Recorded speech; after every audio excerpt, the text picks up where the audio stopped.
ഇന്നത്തെ സാഹചര്യത്തിൽ അന്വേഷണം എന്ന പ്രഹസനം കേട്ടുകേഴ്വിയില്ലാത്ത നിലയിലേക്കുള്ള ജൂനിയർ ഓഫീസേഴ്സിനെ കൊണ്ട് ആ സ്ഥാനത്തിരുത്തിക്കൊണ്ട് അജിത് കുമാറിനെതിരെയുള്ള അന്വേഷണ പ്രഹസനവും സുജിത് ദാസിനെ ആ നടപടിയിൽ നിന്ന് അല്ലെങ്കിൽ ഒരു നടപടി എടുക്കാത്തത് വഴി ഒരു കാര്യം വ്യക്തമാണ്, ഇവർ കള്ളന്മാരാണെങ്കിൽ ഈ കള്ളന്മാർക്ക് കഞ്ഞി വെച്ചത് പിണറായി വിജയനാണ് എന്നുള്ളത് വ്യക്തമാണ്. കള്ളന്മാർക്ക് കഞ്ഞി വെച്ചവൻ പിണറായി വിജയൻ എന്നുള്ളത് ഒരു സംശയമില്ലാത്ത കാര്യമാണ്. PV അൻവർ പറഞ്ഞത് MR അജിത് കുമാറിൻ്റെ മാതൃക പുരുഷൻ ദാവൂദ് ഇബ്രാഹിമാണ്. ഞാൻ മനസ്സിലാക്കുന്നത് ദാവൂദ് ഇബ്രാഹിം എന്ന് അദ്ദേഹം ഉദ്ദേശിച്ചത് പിണറായി വിജയനാണ്. പിണറായി വിജയൻ എന്ന ദാവൂദ് ഇബ്രാഹിമിനെ കുറിച്ചാണ് PV അൻവർ ഉദ്ദേശിച്ചിരിക്കുന്നത്. കാരണം P ശശിക്കെതിരെ ഞാൻ ചോദിച്ചിട്ട്, ഒരു കോൺഗ്രസ്സിൽ അഭിപ്രായ വ്യത്യാസമുണ്ട്, കോൺഗ്രസ്സിൽ നിന്ന് അച്ചടക്ക രാഹിത്യം ഉണ്ടാകുന്നൊക്കെ എല്ലാവരും ആക്ഷേപം ഉന്നയിക്കുന്ന ഒരു ഘട്ടത്തിൽ CPM പോലൊരു പാർട്ടിയുടെ പാർലമെൻ്ററി പാർട്ടി, സാങ്കേതികമായി പറയാൻ പാർട്ടി മെമ്പർഷിപ്പില്ലെന്ന് പറയാം, ലെജിസ്ലേച്ചർ പാർട്ടി അംഗമായിട്ടുള്ള ഒരു വ്യക്തിയാണ് ദാവൂദ് ഇബ്രാഹിമാണ് മാതൃകയെന്ന് പറയുന്നത്. പിണറായി വിജയൻ്റെ നിലപാടുകൾ കാണുമ്പോൾ അത് ഏൽക്കേണ്ടടുത്ത് ചെന്ന് ആ ശരം ഏറ്റിട്ടുണ്ട്, പിണറായി വിജയനിൽ ചെന്ന് ഏറ്റിട്ടുണ്ട്. P ശശിയിലേക്ക് ഊന്നിയത് ലക്ഷ്യമിട്ടത് പിണറായി വിജയനെയാണ് എന്നുള്ളതിൽ ഒരു സംശയവുമില്ല. അതിൻ്റെ ഒത്തുതീർപ്പാണ് ഇന്നലെ നടന്നിരിക്കുന്നത്. അതുകൊണ്ട് തന്നെ ഒരു കൊള്ള സംഘം എന്നുള്ള നിലയിൽ ദാവൂദ് ഇബ്രാഹിമിൻ്റെ അധോലോക സംഘത്തിന് സമാനമായ നിലയിലേക്ക് അവിടെ ഓരോ മേഖല ഓരോരുത്തർക്ക് വീതിച്ചു കൊടുക്കുമ്പോൾ അവർക്കൊക്കെ തമ്മിൽ തർക്കം ഉണ്ടാകുമ്പോൾ ദാവൂദ് ഇബ്രാഹിം ഇടപെട്ട് എങ്ങനെ പരിഹരിച്ചിട്ടുണ്ട്, അതേ നിലയിൽ തന്നെയാണ് പിണറായി വിജയൻ ഇന്നലെ ഈ നാടകം കളിച്ചുകൊണ്ട്, അല്ലെങ്കിൽ ആ നിമിഷം ഈ അൻവർ പറഞ്ഞതിൽ അടിസ്ഥാനമില്ലെങ്കിൽ അൻവറിനെ പാർലമെൻ്ററി പാർട്ടിയിൽ നിന്നെങ്കിലും നീക്കേണ്ടതാണ്. അൻവർ പറഞ്ഞതിൽ ഒരു കണികയെങ്കിലും സത്യമുണ്ടെങ്കിൽ പിണറായി വിജയൻ ഒരു നിമിഷം ഇനിയും തുടരാൻ അവകാശമില്ല. കാരണം അദ്ദേഹത്തിൻ്റെ വകുപ്പിലല്ലേ ഈ പറയുന്നത്.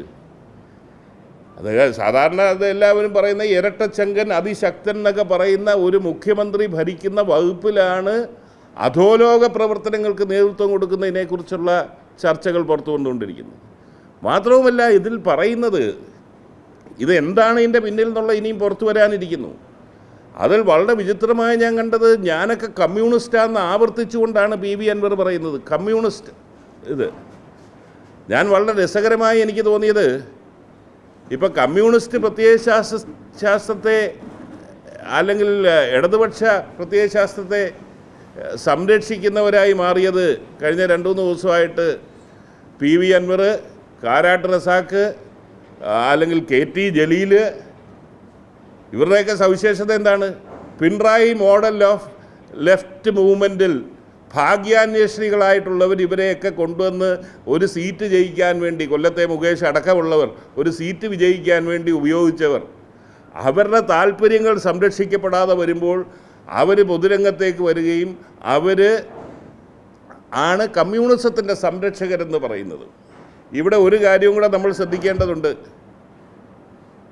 ഇവർക്ക് പിന്തുണ നൽകിയ, സോഷ്യൽ മീഡിയയിൽ പിന്തുണ നൽകിയ ആരൊക്കെയാണ്?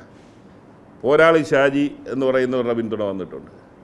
അല്ലെങ്കിൽ കണ്ണൂരുമായി ബന്ധപ്പെട്ട് CPMൻ്റെ ഇത്തരം സംഘടനകൾ, MV ജയരാജൻ തള്ളിപ്പറഞ്ഞ സംഘടനകൾ പലരും പരസ്യമായി സോഷ്യൽ മീഡിയ വഴി PV അൻവറിൻ്റെ നിലപാടിനോട് യോജിക്കുന്നു എന്ന് പറയുമ്പോൾ നമ്മൾ വിചാരിക്കുന്നതിൻ്റെ അപ്പുറത്തെ മാനങ്ങളുണ്ട് ഈ ആക്ഷേപങ്ങൾക്ക് പിന്നിൽ.